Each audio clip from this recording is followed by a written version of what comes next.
అభిజ్ఞ అంటే తెలుసుకోవాలని కోరిక. ఈరోజు మనం 10థ్ క్లాస్ ఎన్‌సీఈఆర్‌టీ మ్యాథ్స్‌లోని చాప్టర్ 11 చాప్టర్ 11 పేరు ఏం పేరు? Areas related to circle. So, ఈ కాన్సెప్ట్‌ని నేర్చుకుందాం. ఎవరికైతే బేసిక్స్ రావో వాళ్ళు బేసిక్స్ తప్పనిసరిగా నేర్చుకుంటే ఈ కాన్సెప్ట్స్ ఇంకా ఈజీ అవుతాయి. బేసిక్స్ రాని వారి కోసం ఒక కోర్స్ చేస్తున్నాను ఆల్రెడీ. అభిజ్ఞ అకాడమీ యాప్‌లో ఉంటది. మ్యాథ్స్ బేసిక్స్ కోసం. అండ్ ఎవరికైతే అడ్వాన్స్‌డ్ కాన్సెప్ట్స్ కావాలి, ఇంకా అడ్వాన్స్‌డ్ కావాలి కదా! ఎందుకంటే ఐఐటీ, జేఈఈ నెక్స్ట్ పాలిసెట్ ఇలాంటి 3 కావాలంటే అడ్వాన్స్‌డ్ కావాలి కాబట్టి వాళ్ళకి పాలిసెట్ కోర్స్ మన అభిజ్ఞ అకాడమీ యాప్‌లో ఉంటది. సో, ఇప్పుడు మన టాపిక్‌కెళ్ళిపోదాం. Areas related to circle. So, ఈరోజు మొత్తము కూడాను కాన్సెప్ట్ వీడియోనే. మొత్తం కూడాను కాన్సెప్ట్స్ అన్నీ చెప్తాను. నీట్‌గా చెప్తాను. ఒక్కొక్కరు జాగ్రత్తగా వినండి. ఓకేనా? ఇక మనం కాన్సెప్ట్‌కెళ్ళిపోదాం. ఒక సర్కిల్ ఉంది. ఈ సర్కిల్‌కి సంబంధించినంత వరకు కూడాను ఫస్ట్‌గా డయామీటర్ అంటే ఏంటో తెలుసుకుందాం. డయామీటర్ అంటే ఇప్పుడు సర్కిల్‌ని ఈక్వల్ హాఫ్‌గా గీసారనుకోండి. ఆ లెంగ్త్‌నే మనం ఏమంటామంటే డయామీటర్ అంటాం. First point. సో, ఇది డయామీటర్. సో, ఒక సర్కిల్‌ని ఈక్వల్ పార్ట్‌గా గీస్తే కరెక్ట్‌గా వచ్చే లెంగ్త్‌నే డయామీటర్ అంటాం. ఇప్పుడు నా క్వెషన్ ఏంటంటే రేడియస్ అంటే ఏంటి? అనేది ఇప్పుడు క్వెషన్. సో, రేడియస్ అంటే ఇక్కడ ఈ డయామీటర్‌ని కరెక్ట్‌గా ఎగ్జాక్ట్‌గా హాఫ్ చేసామనుకో మనకు ఒక లెంగ్త్ వస్తది.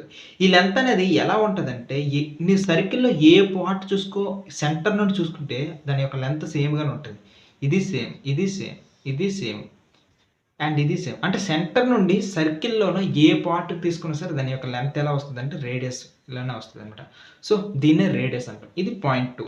ఇప్పుడు నా పాయింట్ ఏంటంటే సర్కిల్ యొక్క సర్కంఫరెన్స్ అండ్ ఏరియా 2 పాయింట్స్ ఉంటాయి. ఇది సర్కిల్.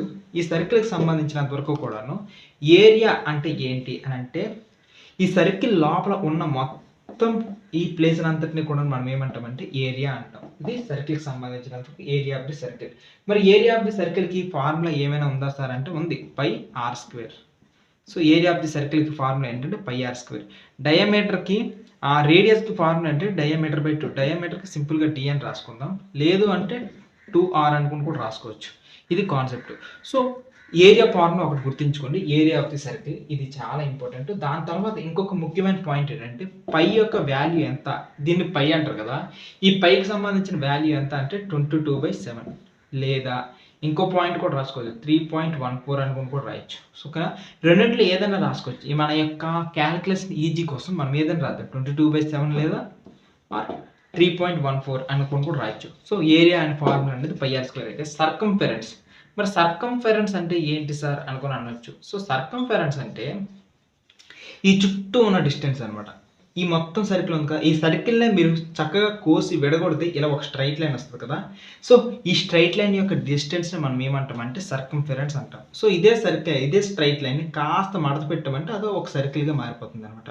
సో, ఏ నుండి బి వరకు అని అనుకుంటే ఇదిగోండి ఏ నుండి బి వరకు ఇప్పుడు రెండిటికి ఒకటే పాయింట్ అయిపోయింది. ఈ మొత్తం లెంగ్త్‌ని సర్కిల్ చుట్టూ ఉండే లెంగ్త్ ఈ మొత్తం లెంగ్త్‌కి ఉండే ఫార్ములా ఏంటంటే 2πr. సో, ఇది పై ఆర్ స్క్వేర్ ఇది 2πr. ఇంతటితో లెంగ్త్‌కి సంబంధించిన కాన్సెప్ట్స్ అన్నీ అయిపోయాయి. లెంగ్త్‌లు, ఏరియాలు. ఇక నుంచి ఇక మీకు తెలియని కాన్సెప్ట్సే వస్తాయి. ఈ తెలియని కాన్సెప్ట్స్ అన్నీ కూడాను ఒకసారి చూద్దాం.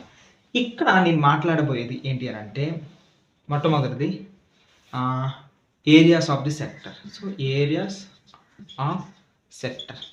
ఇది కాన్సెప్ట్ నేను ఇప్పుడు మాట్లాడబోతుంది. సో, ఇక్కడ సెక్టర్ అంటే ఏంటి సార్ అనుకున్నానంటే ఇక్కడ ఒక సర్కిల్ ఉంది. ఈ సర్కిల్‌కి సంబంధించినంత వరకు ఇక్కడ ఒక సర్కిల్‌కి పార్ట్ ఉంది. ఇదొక కేక్ అనుకుందాం. కేక్‌లో ఇంకొక పార్ట్ తీసుకుందాం. ఇది ఎక్స్‌ట్రా ముక్క. ఈ ముక్కని మనం ఏమంటామంటే సెక్టర్స్ అంటాం. అంటే ఇక్కడ 2 సెక్టర్స్ ఉన్నాయి. ఒకటి చిన్న ముక్క. సో, ఈ యొక్క పీస్‌ని ఏమంటామంటే స్మాల్ సెక్టర్ అంటే మైనర్ సెక్టర్ అంటాం. అండ్ ఈ పెద్ద ముక్కను మనం ఏమంటామంటే మేజర్ సెక్టర్ అని అంటాం. సో, ఒకసారి కేక్‌లో నుండి ఈ చిన్న సెక్టర్‌ని తీసేద్దాం. ఇది ఒక మేజర్ సెక్టర్. దీంట్లో నుండి ఒక సైడ్‌కి పార్ట్‌గా తీసేస్తా. ఈ చిన్న ముక్కని. ఇదొక మైనర్ సెక్టర్ అన్నమాట. ఓకేనా? ఇక నుంచి నేనేం చేస్తానంటే ఈ 2 సెక్టర్‌కి సంబంధించినంత వరకు ఏరియాస్ ఫార్ములాస్ రాస్తాను. సో, ఈ 2 సెక్టర్‌కి సంబంధించినంత వరకు ఏరియాస్ ఫార్ములాస్ ఏ రకంగా రాయొచ్చు, ఏంటి అనేది ఒకసారి చూసుకున్నట్లయితే so, area of first minor sector రాస్తా. Minor sector. Area of minor sector యొక్క ఫార్ములా ఏంటవుతది అనేది మనం చూద్దాం. ఇక్కడ టోటల్ సర్కిల్ యొక్క ఏరియా ఫార్ములా ఏంటి? పై ఆర్ స్క్వేర్ కదా! ఈ pi r square total circle యొక్క ఫార్ములా. ఇదంతా ఒక సర్కిల్ కదా! ఈ సర్కిల్‌లో కూడా మైనర్ సెక్టర్ అనేది భాగమే కదా!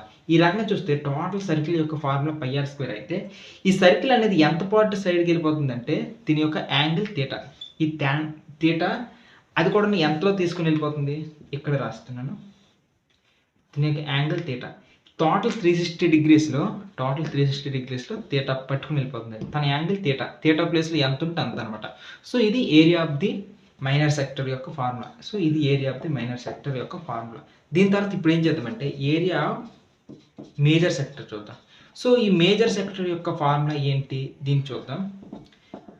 సో ఇక్కడ యాంగిల్ థీటా ఉంటే ఇక్కడ మరి మీకు రిమైనింగ్ యాంగిల్ అంతా ఎంత ఉంటుంది? బాగా గెస్ చేస్తే టోటల్ 360 డిగ్రీస్ కదా! ఈ టోటల్ 360 డిగ్రీస్‌లో ఈ రిమైనింగ్ యాంగిల్ ఎంతో ఆల్రెడీ థీటా పోయింది. ఇంకా ఎంత మిగులుతుందంటే 360 డిగ్రీస్‌లో థీటా మిగిలిపోయింది కాబట్టి ఇక్కడ మిగిలిన యాంగిల్ పేరు 360 మైనస్ థీటా. సో ఇక్కడ ఫార్ములా అనేది ఈజీ. ఈ మేజర్ సెక్టర్ యొక్క ఫార్ములా ఏంటంటే ఇక్కడ పై ఆర్ స్క్వేర్ వేసేద్దాం. ఇక్కడ కింద 360 టోటల్ 360 పైన ఏంటి 360 మైనస్ థీటా ఎంత అయితే పోయిందో అంత. ఇది area of the major sector యొక్క ఫార్ములా. ఒకటి మైనర్ సెక్టర్, ఇంకొకటి మేజర్ సెక్టర్. సో ఇది మేజర్ సెక్టర్ యొక్క ఫార్ములా. ఇంతటితో కంప్లీట్ అయిపోయింది. ఇప్పుడు ఏరియాస్ కంప్లీట్ అయిపోయాయి కాబట్టి ఇకపైన నేను దేని గురించి మాట్లాడాలి తెలుసా? లెంత్ గురించి మాట్లాడతాను. లెంత్ అంటే మనం పెరిమీటర్ కాన్సెప్ట్లో ఎలా చేస్తామో అలా చేద్దామంట. Length of minor sector. So length of minor sector ఒకటి ఉంది. So length of minor sector యొక్క ఫార్ములా ఏంటి అనేది మీకు ఇప్పుడు చెప్తాను చూడండి. ఇదొక సర్కిల్. ఈ సర్కిల్కి సంబంధించినంత వరకు కూడాను ఈ మొత్తం సర్కిల్ యొక్క పెరిమీటర్ యొక్క ఫార్ములా మనకి ఏంటి? ఈ మొత్తం డిస్టెన్స్ యొక్క ఫార్ములా 2πr. 2πr కదా! మనం ఏమంటున్నాము? ఈ మైనర్ సెక్టర్ యొక్క ఫార్ములా కావాలనుకుంటాం. మైనర్ సెక్టర్ ఉదాహరణకి ఇదొక ముక్క తీసుకుందాం. సో ఇదొక ముక్క తీసుకుందాం. దీనికి పేర్లు కూడా పెట్టుకుందాం. సెంటర్కి ఓ అని పెట్టుకుందాం. అండ్ ఈ పాయింట్కి ఈ పాయింట్కి బి ఓఏబి. అయితే ఈ ఓఏబి కదా! ఇక్కడ మైనర్ సెక్టర్ యొక్క లెంత్ కావాలనుకుంటున్నాం కాబట్టి ఒకసారి మైనర్ సెక్టర్ని రాసుకుందాం. ఓఏబి అనుకుని రాసుకుందాం. ఇప్పుడు మేజర్ సెక్టర్ యొక్క పేరు కూడా రాసుకుందాం. మేజర్ సెక్టర్ యొక్క పేరు చూడండి. Major sector length of major sector అని రాసుకుందాం ఉదాహరణకి. ఇలా రాసుకుంటే మేజర్ సెక్టర్ యొక్క పేరు కూడాను ఓఏబి మాత్రమే వస్తుంది. దీనికి ఓఏబి, దీనికి ఓఏబి. ఇలాంటప్పుడు ఏం చేద్దామంటే ఒక పని చేద్దాం. ఇక్కడ ఇంకొక పేరు పెట్టుకుందాం. దీని పేరు నేను ఉదాహరణకి దీని పేరు పి పెట్టుకుంటున్నా, దీని పేరు క్యూ పెట్టుకుంటున్నా. ఇప్పుడు చూడండి ఓఏపిబి అనుకో. నేను దీనికి పేరు పెట్టుకున్నాను అనుకో, సింపుల్గా ఉంటుంది కదా. ఓఏపిబి అంటే ఈ మైనర్ సెక్టర్ మాత్రమే ఇది ఇండికేట్ చేస్తుంది. ఇప్పుడు చూడండి ఓఏక్యూబి పెట్టుకున్నాను అనుకో, అప్పుడు నాకు మేజర్ సెక్టర్ అనుకో తెలిసిపోతుంది అనమాట. ఇది పరిస్థితి. సో ఇక్కడ నాకు ఈ ఫార్ములాలో చూసుకున్నట్లయితే నాకు ఇప్పటి వరకు ఏమొచ్చిందంటే length of the minor sector సంబంధించి టోటల్ ఏరియాలో 2πr, టోటల్ లెంత్ అనేది 2πr. అయితే ఇక్కడ యాంగిల్ ఎంత ఉంటుంది? థీటా అనుకున్నాను కదా. ఇది టోటల్ 360 డిగ్రీస్లో theta angle. So theta into 2πr total length 2πr. ఇది దీని యొక్క formula, area of the minor sector యొక్క ఫార్ములా. సో ఎగ్జాక్ట్గా దీనికి ఆపోజిట్ అనమాట. ఇది టోటల్గా 360 మైనస్ థీటా యాంగిల్ ఉంది కదా. 360 మైనస్ థీటా బై 360. ఇక్కడ వేసేయడమే ఇంటూ 2πr. ఇది ఫార్ములా. ఓకేనా? ఇప్పుడు ఈ రకంగా చేయడం వల్ల మనకి ఏమేమి లెంత్స్ వచ్చాయి ఒకసారి మీకు డయాగ్రమేటిక్గా ఇంకా మంచిగా చూపిస్తాను చూడండి. ఇక్కడ మైనర్ సెక్టర్ యొక్క లెంత్ నాకు తెలుస్తుంది. అంటే ఓ, ఇక్కడ ఏ దీని యొక్క లెంత్, ఇక్కడ ఈ ఆర్క్ యొక్క లెంత్. సో ఇక్కడ ఎలాగో క్యూ పెట్టుకున్నాం, క్యూ, ఇక్కడ బి. సో ఈ మొత్తం లెంత్ అనేది నాకు తెలుస్తుంది. లెంత్ ఇది నాకు తెలుస్తుంది. అండ్ ఇప్పుడు మేజర్ సెక్టర్ అన్నాను కదా. మేజర్ సెక్టర్ యొక్క నాకు ఫార్ములా ఏ రకంగా తెలుస్తుందంటే ఇక్కడ ఓ, ఇక్కడ ఏ, ఇక్కడ వరకు ఇది పి, ఇక్కడ వరకు ఇది బి. ఈ రకంగా ఇంత పెద్ద పేరు ఈ మొత్తం లెంత్ నాకు తెలుస్తుంది. 1 2 3. సో దీని యొక్క లెంత్ తెలుస్తుంది అనమాట. ఇది ఫార్ములా. సో నేను బాగా ఎలాంగేట్ చేస్తాను కానీ సింపుల్గా ఒకటే గుర్తుంచుకోండి. ఏరియా అంటే πr స్క్వేర్ కాబట్టి థీటా బై 360. థీటా ప్లేస్లో ఇప్పుడు ఏం చేస్తామంటే 360 మైనస్ థీటా వేసేస్తాం అనమాట. ఇది దీని ఏరియా. ఇది 2πr అనమాట. 2πr ఇక్కడ లెంత్కి వస్తుంది. Theta by 360 minus theta. ఇది ఏరియాస్కి సంబంధించినంత వరకు. ఇప్పుడు మీకు ఇంకొక కాన్సెప్ట్ చూపిస్తాను. ఈ కాన్సెప్ట్ ఒకసారి చూడండి. మీరు ఇప్పటి వరకు కూడా చాలా పేర్లు వింటారు. కార్డ్ అనుకుని. అసలు కార్డ్ అంటే ఏంటి అనేది మీకు క్వశ్చన్ కూడా రావచ్చు. ఉదాహరణకి ఇదొక సర్కిల్. సో ఇదొక సర్కిల్ అనుకుందా. ఈ సర్కిల్కి సంబంధించినంత వరకు కార్డ్ అంటే ఏంటి అని అంటే ఈ సర్కిల్ యొక్క టోటల్ సర్కంఫరెన్స్ ఉంది కదా, ఈ సర్కంఫరెన్స్‌కి టచ్ అయిన ఏదైనా ఒక లైన్ ఉంది కదా, బోత్ ది ఎండ్స్‌కి ఏదైనా ఒక లైన్ టచ్ అయితే దాన్నే మనం ఏమంటామంటే కార్డ్ అని అంటాం. సో, ఈ రకంగా ఇక్కడ ఏ, బి ఈ టోటల్ సర్కిల్‌కి టచ్ అయిన లైన్ ఏంటి? ఏబీ అనే లైన్ అనేది టోటల్ సర్కంఫరెన్స్‌కి ఈక్వల్‌గా టచ్ అవుతుంది. ఇది కార్డ్. మరి అన్నిటికన్నా హైయెస్ట్ కార్డ్ ఏదైనా ఉందా అంటే యెస్, ఆ కార్డ్ కూడా ఉంది. డయామీటర్ ఉంది కదా, డయామీటర్ అనేది ఎగ్జాక్ట్‌గా మిడ్‌లో ఉంటది. సో, ఇది ఎగ్జాక్ట్‌గా మిడ్‌లో ఉంటది డయామీటర్. అందుకే డయామీటర్ అనేది అన్నిటికన్నా లెంతియెస్ట్ కార్డ్ అనుకుని అంటారనమాట. ఇంతటితో కార్డ్ అనేది తెలిసిపోయింది. అయితే నేను ఇకపైన మీకు ఏది గురించి చెప్తున్నానంటే సెగ్మెంట్ గురించి చెప్తా. సో, సెగ్మెంట్ ఏంటి? Area of segment. Area of segment గురించి మాట్లాడతా. సార్ సెగ్మెంట్ అంటే ఏంటి అంటే ఉదాహరణకి ఇది ఒక సర్కిల్. ఈ సర్కిల్‌కి సంబంధించినంత వరకు కూడాను ఇక్కడ మీరు బాగా అబ్జర్వ్ చేసి ఈ సర్కిల్ ఉంది కదా!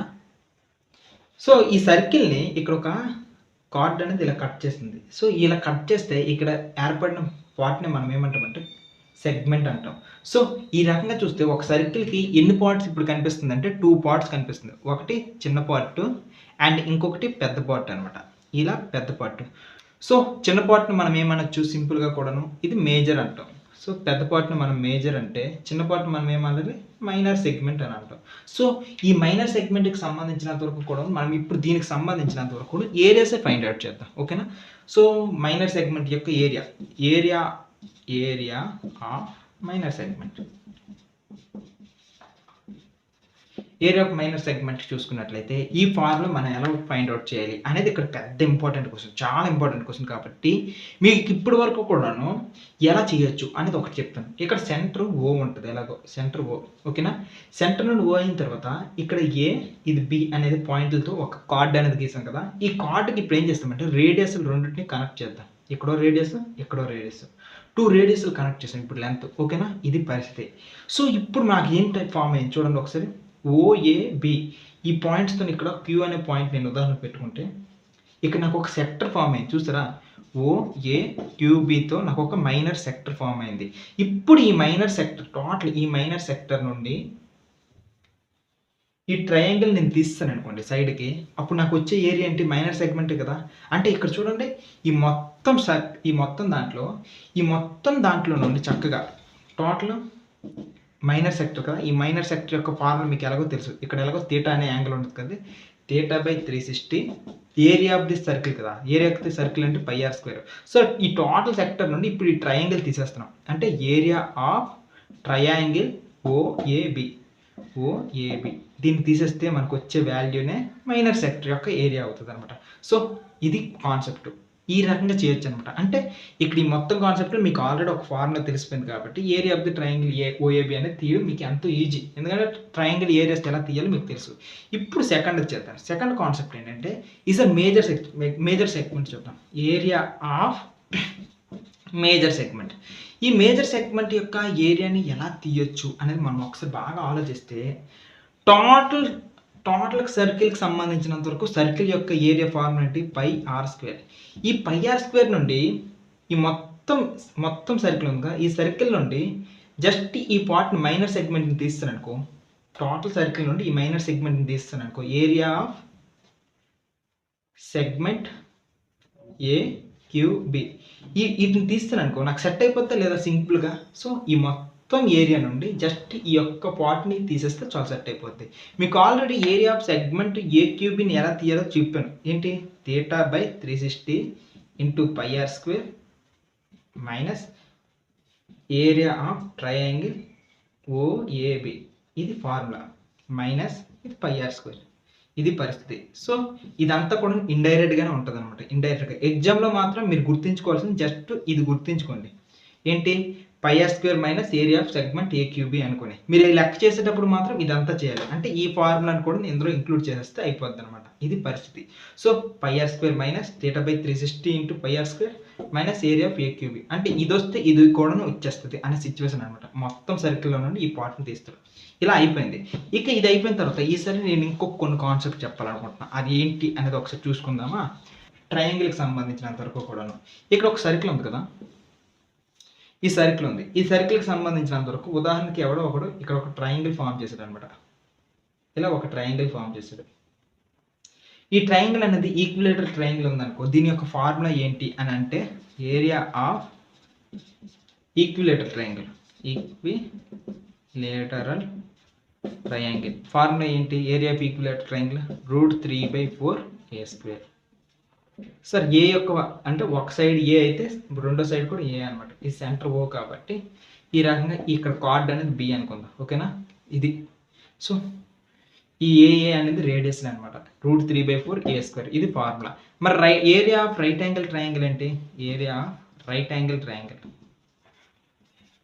రైట్ యాంగిల్ ట్రయాంగిల్ యొక్క ఫార్ములా మీకు ఆల్రెడీ తెలుసు, half into base into height అనమాట. ఉదాహరణకి దీన్ని ఇక్కడ ఎగ్జాక్ట్గా కట్ చేసామనుకోండి, అప్పుడు మనకు వచ్చేది ఏంటంటే రైట్ యాంగిల్ ట్రయాంగిల్ అనమాట. సో రైట్ యాంగిల్ ట్రయాంగిల్ కాబట్టి ఇక్కడ హాఫ్ ఇంటూ బేస్ అంటే ఈ ఏబి అనమాట. ఈ మొత్తం లెంత్ ఏ అయితే ఇక్కడ హైట్ అనమాట ఇది అవుతుంది. So half into base into height అయితే ఇక్కడ రైట్ యాంగిల్ ట్రయాంగిల్. సో ఇలా ఉంటుంది ఈ right angle triangle find out చేయడం. దీంతో పాటుగా ఇంకొక థింగ్ ఏంటంటే, ఒక సర్కిల్ ఉంది. ఈ సర్కిల్కి సంబంధించినంతవరకు ఇక్కడ ఒక కార్డ్ ఉంది. ఈ కార్డ్ ఉండేటప్పుడు ఇప్పుడు ఏదైనా సరే పర్పెండిక్యులర్గా వచ్చింది అనుకోండి, సెంటర్ నుండి ఏదైనా పర్పెండిక్యులర్గా వస్తే ఇది రెండు ఈక్వల్ పార్ట్స్గా షేర్ చేస్తుంది అనే విషయం మీరు గుర్తుంచుకోవాలి. సో ఉదాహరణకి ఇక్కడ ఎక్స్ టోటల్ లెంత్ ఇది ఎక్స్ ఉంటే ఇక్కడ కూడా ఎక్స్ ఉంటుంది అనే విషయం మీరు గుర్తుంచుకోవాలంట. ఎందుకంటే ఇది కరెక్ట్గా బైసెక్ట్ చేస్తుంది. ఇప్పటివరకు చెప్పిన ఫార్ములాస్ అన్నిటిని కూడా ఒక్కసారి రాసేస్తాను, మీరు చూసేయండి. హ్యాపీగా మీకు క్లియర్గా ఒక క్లారిటీ వచ్చేస్తుంది. ఇవి ఇప్పుడు వరకు చెప్పిన major formulas. So diameter equals to 2r, దాని తర్వాత area of the circle πr², circumference 2πr, and ఇప్పుడు సెక్టర్స్ పరంగా ఏరియాస్ మాట్లాడితే θ/360 ఇంటూ πr². ఇది మైనర్కి సంబంధించి, మేజర్కి అయితే టోటల్గా 360 నుండి 360 మైనస్ θ/360 ఇంటూ πr². ఇది లెంత్కి సంబంధించినంత వరకు అయితే θ/360 ఇంటూ 2πr, ఇక్కడ ఇంపార్టెంట్ 2πr, అండ్ 360 మైనస్ θ/360 ఇది 2πr. అండ్ ఇక్కడ చూసుకున్నట్లయితే సెగ్మెంట్కి సంబంధించినంత వరకు మైనర్ సెగ్మెంట్కి అయితే θ into πr² minus area of AOB, అంటే ఇక్కడ సెక్టర్ ఈ ట్రయాంగిల్ మనం మైనస్ చేస్తున్నాం, πr² మైనస్ సెగ్మెంట్ AQB అనమాట. ఇది దీనికి సంబంధించిన ఫార్ములాస్. సో ఈ ఫార్ములాస్ అన్ని గుర్తుంచుకుంటే ఈ లెక్కలన్నీ కూడా చేయడం చాలా ఈజీ. సరే ఇప్పుడు లెక్కలు చేసుకుంటూ వెళ్ళిపోదాం పదండి.